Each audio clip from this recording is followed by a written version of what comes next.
beaucoup aimé, mais je vous avoue que je ne me rappelle pas de tout. Et comme je sais qu'on est nombreux à s'endormir devant des vidéos de true crime, je me suis dit pourquoi pas. Donc c'est parti. Je me suis toujours demandé ce que ressentaient les gens pendant les dernières heures de leur existence. Savaient-ils qu'un drame est sur le point de se produire?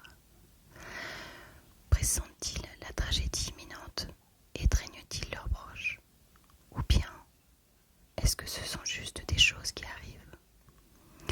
La mère de famille qui couche ses 4 enfants en s'inquiétant des covoiturages du matin, du linge dont elle ne s'est pas encore occupée, ou du bruit bizarre que fait à nouveau la chaudière, quand elle entend soudain un craquement sinistre au bout du couloir. Ou l'adolescente qui rêve de son shopping du samedi avec sa meilleure amie pour la vie et qui découvre en ouvrant les yeux qu'elle n'est plus seule dans sa chambre. Ou le père qui se réveille en sursaut et se demande « Mais qu'est-ce que… ?» juste avant de recevoir un coup de marteau entre les 2 yeux. Pendant les 6 dernières heures du monde tel que je le connais, je donne mon dîner à riz. Des macaronis au fromage de chez Kraft avec des morceaux de saucisse de dinde. Je coupe une pomme en tranches. Riz mange la chair blanche croquante et laisse des demi-sourires de pelure rouge. Toutes les vitamines sont dans la peau, lui dis-je. Elle lève les yeux au ciel.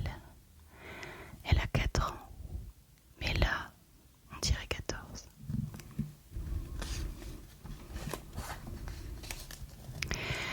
C'est déjà la bagarre pour les vêtements. Elle aime les jupes courtes. Son père et moi préférons les robes longues. Elle veut un bikini. Nous tenons à ce qu'elle porte un maillot de bain une pièce.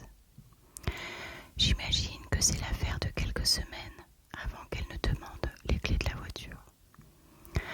Ensuite, elle veut partir à la chasse au trésor dans le grenier. Je lui réponds que c'est l'heure du bain. De la douche en fait.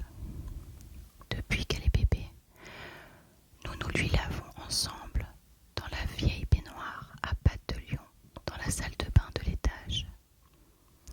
Riz savonne 2 Barbie et un canard princesse en caoutchouc. Je la savonne, elle. Lorsque nous avons fini, nous sentons toutes les 2 la lavande et la salle de bain carrelée de noir et blanc est une étuve. J'aime le rituel qui suit la douche. Nous nous enveloppons dans d'immenses serviettes, puis nous filons tout droit par le couloir froid jusqu'au grand lit de la chambre que je partage avec Jason. Nous nous y allongeons, côte à côte, les bras emmaillotés, mais les doigts de pied qui dépassent et se frôlent.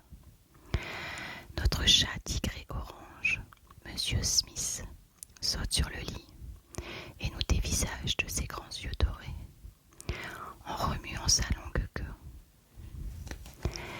Quel moment tu as préféré aujourd'hui?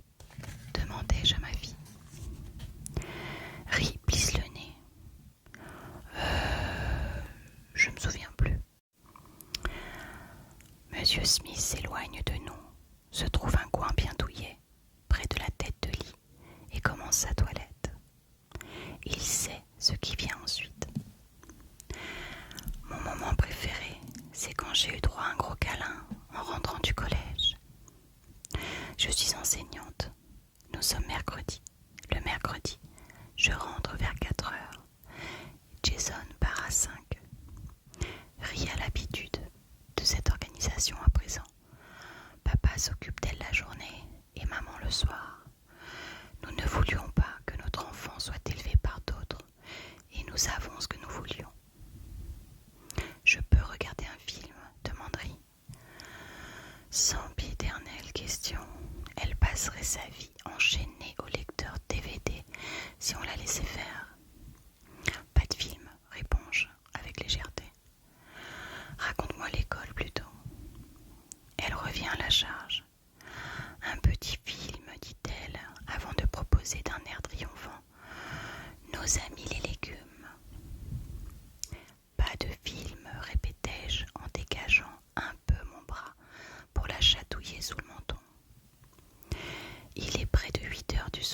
et je sais qu'elle est fatiguée et têtue. J'aimerais éviter un beau caprice aussi près de l'heure du coucher. Alors, raconte-moi l'école. Qu'est-ce que vous avez eu comme collation aujourd'hui? Elle libère ses bras et me chatouille sous le menton. Des carottes.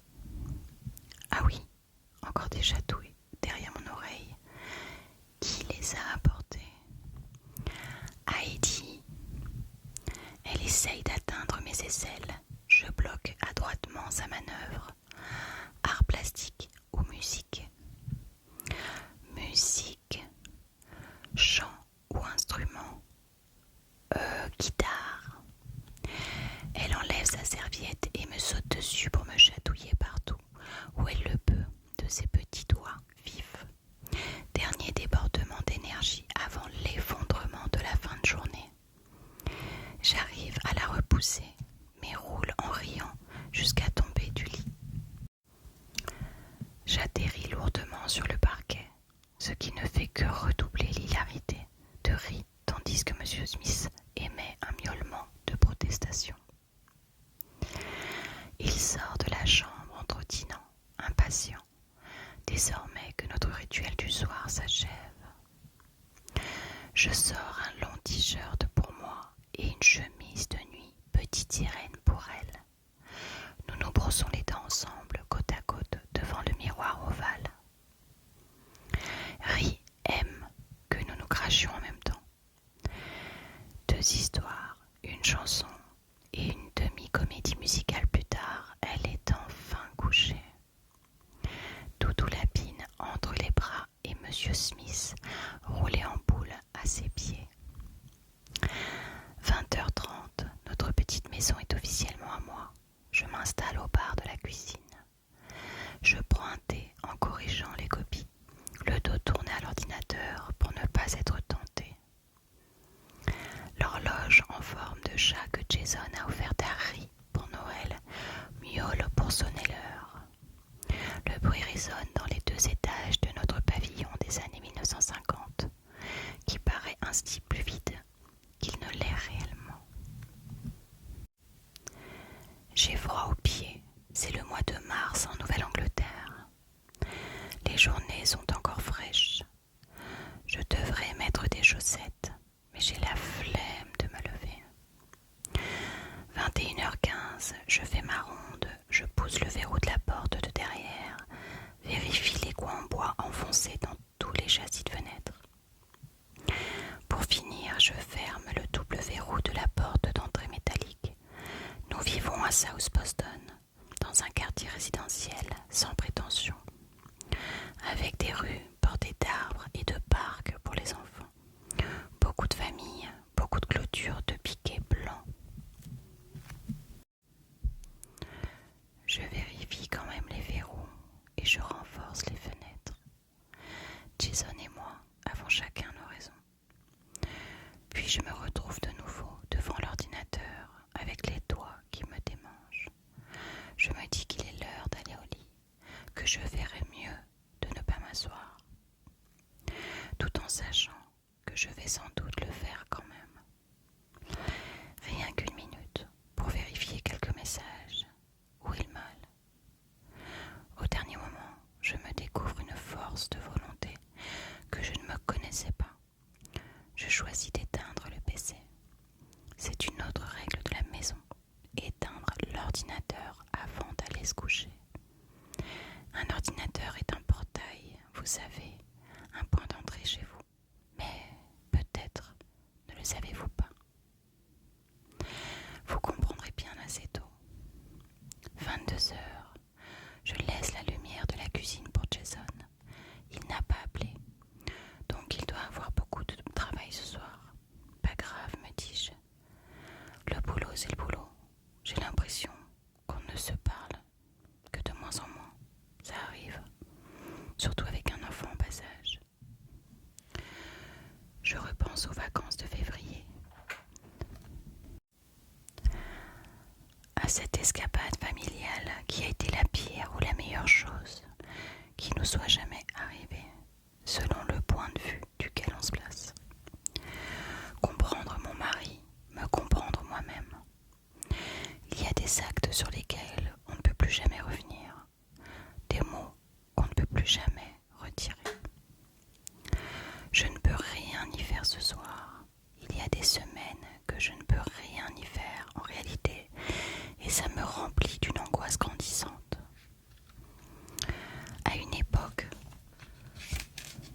croyais sincèrement que l'amour pouvait à lui seul panser toutes les blessures. Je ne suis plus si bête. En haut des escaliers, je m'arrête devant la porte de riz pour mon dernier coup d'œil du soir. J'entrouvre la porte avec précaution et jette un regard. Les yeux dorés de Monsieur Smith me dévisagent en retour. Il ne se lève pas et je ne peux pas l'en blâmer.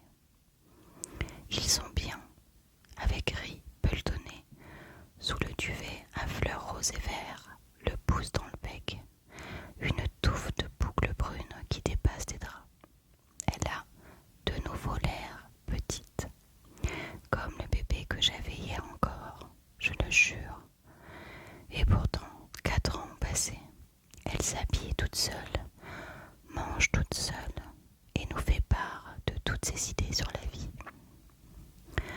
Je crois que je l'aime. Je crois que le mot aimer ne suffit pas à exprimer l'émotion qui m'étreint le cœur. Je referme tout doucement la porte et me faufile dans ma chambre. Je me glisse sous l'édredon vert et bleu.